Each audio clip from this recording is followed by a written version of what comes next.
I'm Chef Mark McEwan. For 40 years, the kitchen has been my world. Creating, cooking, eating, drinking, entertaining, growing, and teaching. Now I'm searching out other chefs to share their stories, their food, and finding out what drives them. What I'm looking for is unfiltered, an inside look at what it takes to be a chef. Organic and unscripted. Outside all the fame and glamour, prepare yourself for something different.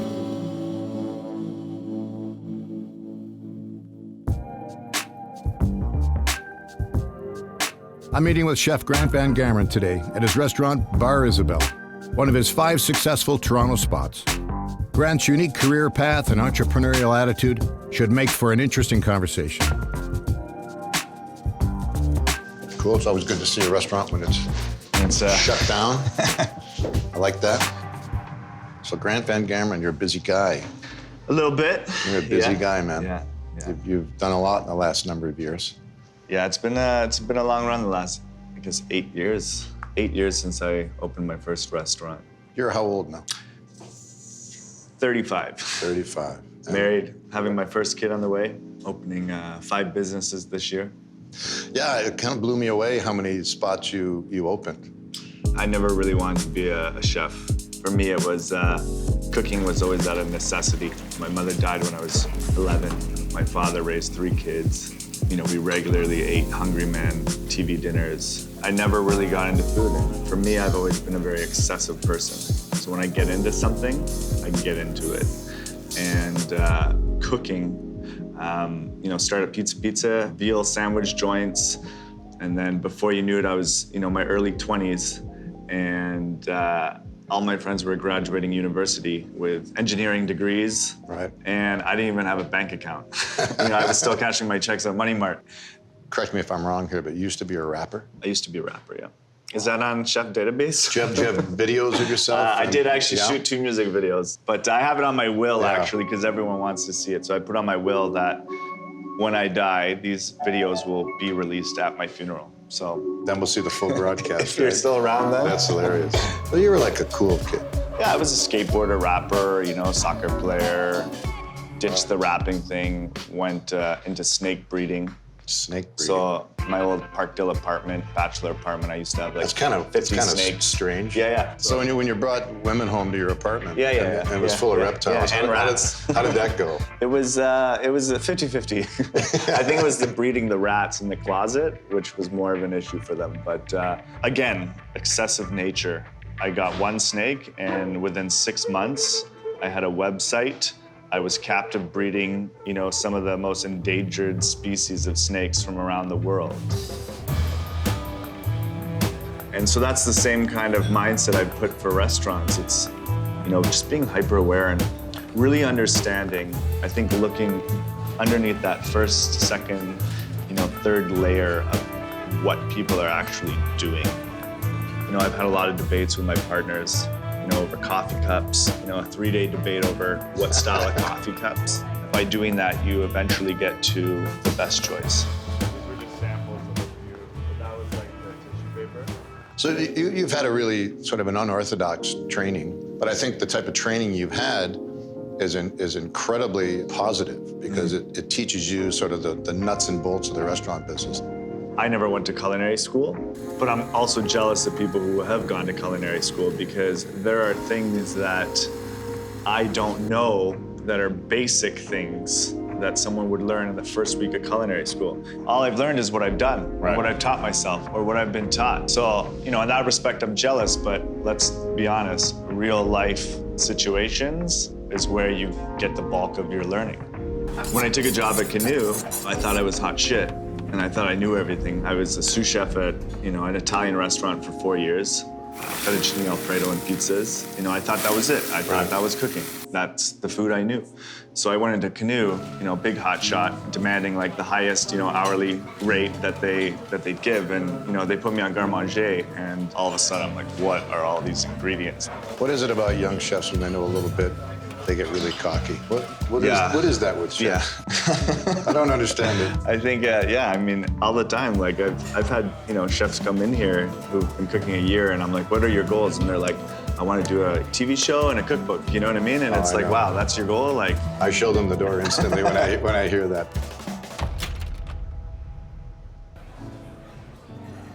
People don't understand what the business is. Yeah. A lot of people are attracted to it now because it looks very interesting from the outside. Like, you know, come into Grant van Gameren's world. Yeah. It's all about cool food and cool vibe, and they get in there and they don't know what a service is. That's right. Like, service is tough. Yeah. It's not glamorous being a cook. Like, glamour is like 5% of it, man. The rest is like a kick in the head.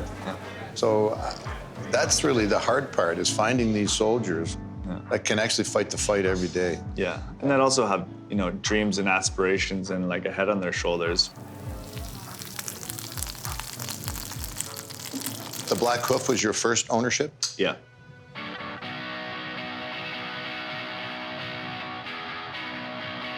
I think it was like the first restaurant that really like, you know, amplified its no reservations, you know, loud rock music, do-it-yourself design. It was this kind of like modern high-end molecular gastronomy restaurant with like a house-made charcuterie plate. You are like the perfect example of rising up through the swamp and actually achieving something that's really interesting. So I look at you as a chef, but I look at you as an entrepreneur as well. I think so. I think like the chef, for me, what I'm realizing now is the chef is really like the stepping stone. And I've always been strategic, you know. Do you want a coffee? We love one. I'm not the best at making coffee, but all right. It's hot. You actually know how to use the machine? Yeah, a little bit. Usually someone makes me coffee, but. Well, it's funny, you know, the more you own, the less you actually do in terms of the physical nature of it. That's why I look for opportunities of bringing my managers, you know, or my top chefs into ownership roles. And I think that's what growing up as a cook, I didn't get from my chefs. So I'm very conscious of those decisions. It's like, you know, media comes, it's like, hey, take a picture of me and my chef. It's funny how a lot of the media doesn't want that. They don't. If no one knows this person, they don't want to put it in. Very much. And I remember Joanne Cates was reviewing Hoof Cafe, and the chef there was Jeff Hopgood. I remember emailing Joanne Cates, this big Globe and Mail review. I was like, please, just so you know, 90% of the menu is Jeff Hopgood. A glowing review came out. Didn't say a word about Jeff. Food reviewers' job is to set the tone for these new up-and-coming chefs. And how are we ever going to get to know the new people? My goal is that I become anonymous. Again, the media will always push back. They always want you in the equation, and they sort of drop all this stuff, and they don't really pay a lot of attention. So you're very brave to want to highlight all these people in your operations. Yeah. Well, I mean, you still have to market yourself. But I want people to come to Bar Isabel and Bar Raval for the restaurants. I don't want your experience to be any different if I'm in the kitchen or not. I'm no longer the product anymore. You know, it's I'm a little bit of the brains, but I'm looking forward to seeing the next star bartender. You're the entrepreneur. Yeah.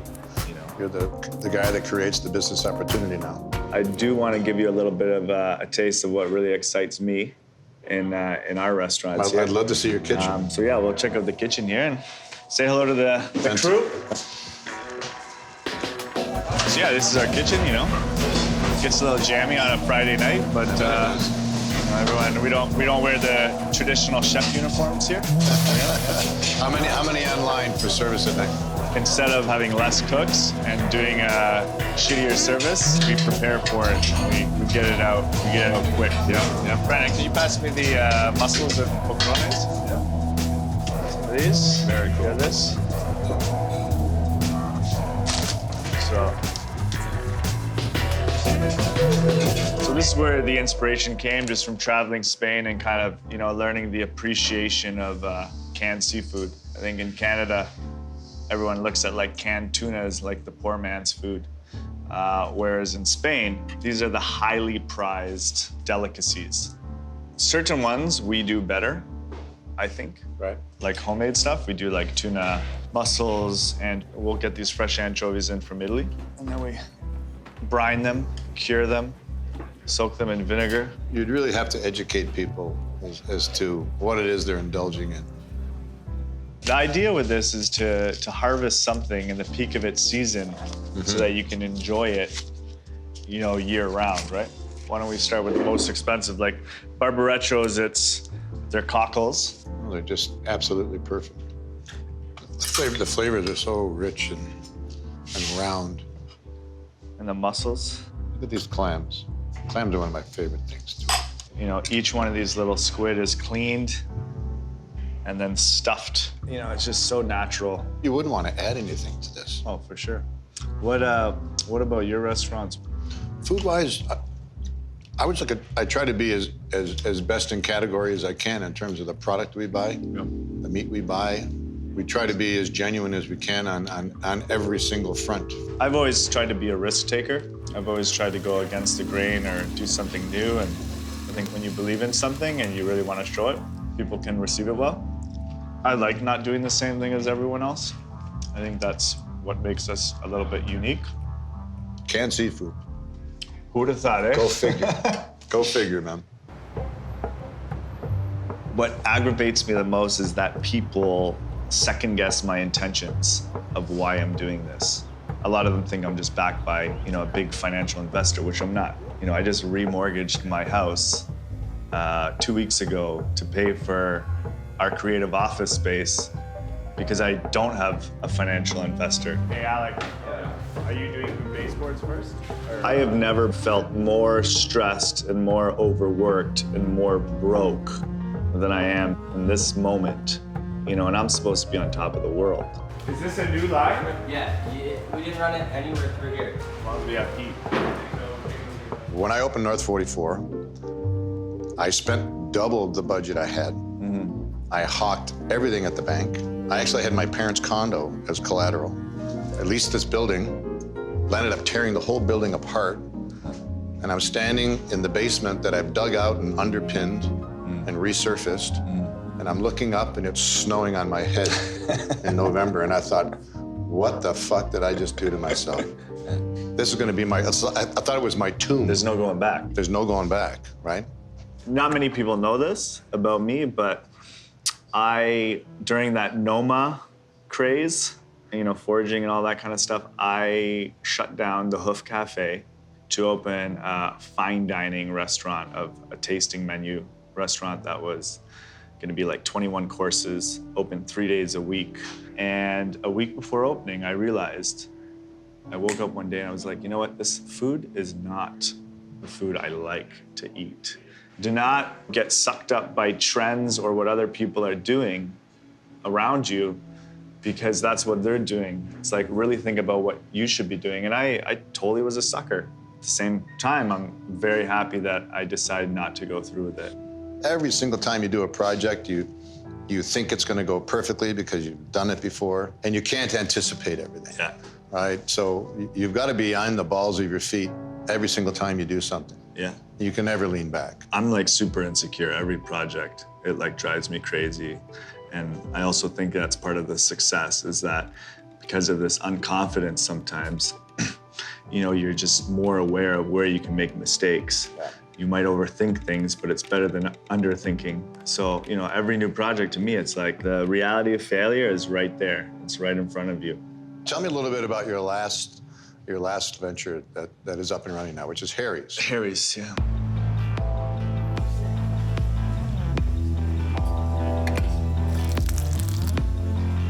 So I grew up in Parkdale. I grew up in the Jameson buildings there.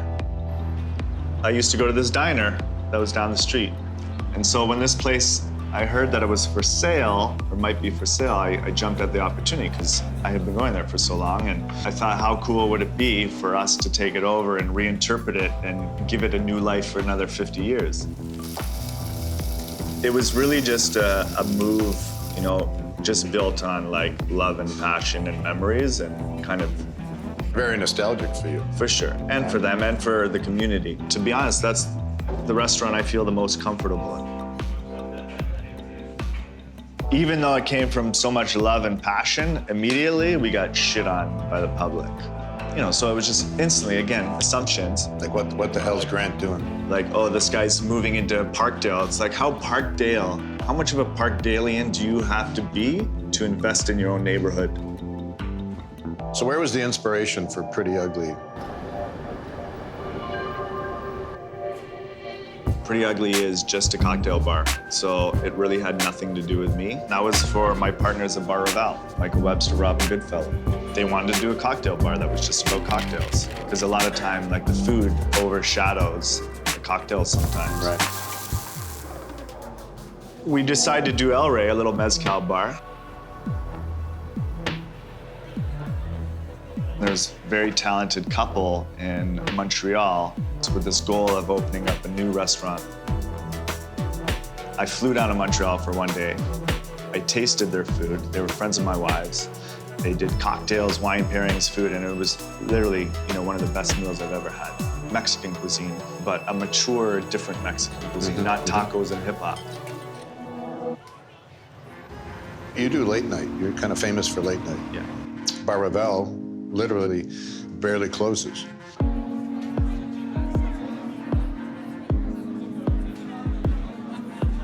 So you open for breakfast there? But we don't do breakfast. You don't? No, we don't do eggs. We do You just- octopus at 8 in the morning, blood sausage at 8 in the morning. So we don't really actually offer the traditional brunch. We offer a Spanish brunch. People like come in at 8 in the morning and order a plate of octopus and a cortado. If you could have one restaurant, knowing what you know now, Yeah. what would it be? This one. This one. I You didn't think- even have to think about that. No.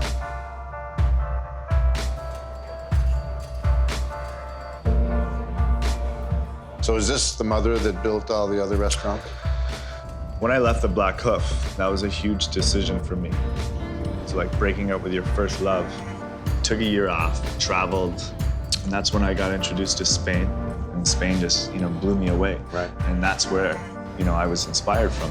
And I don't know, this restaurant has just been so consistent, which from a restaurateur's perspective, that's like what we try to achieve every single day is consistency. Absolutely. People come here for certain things, and we can't ever change that.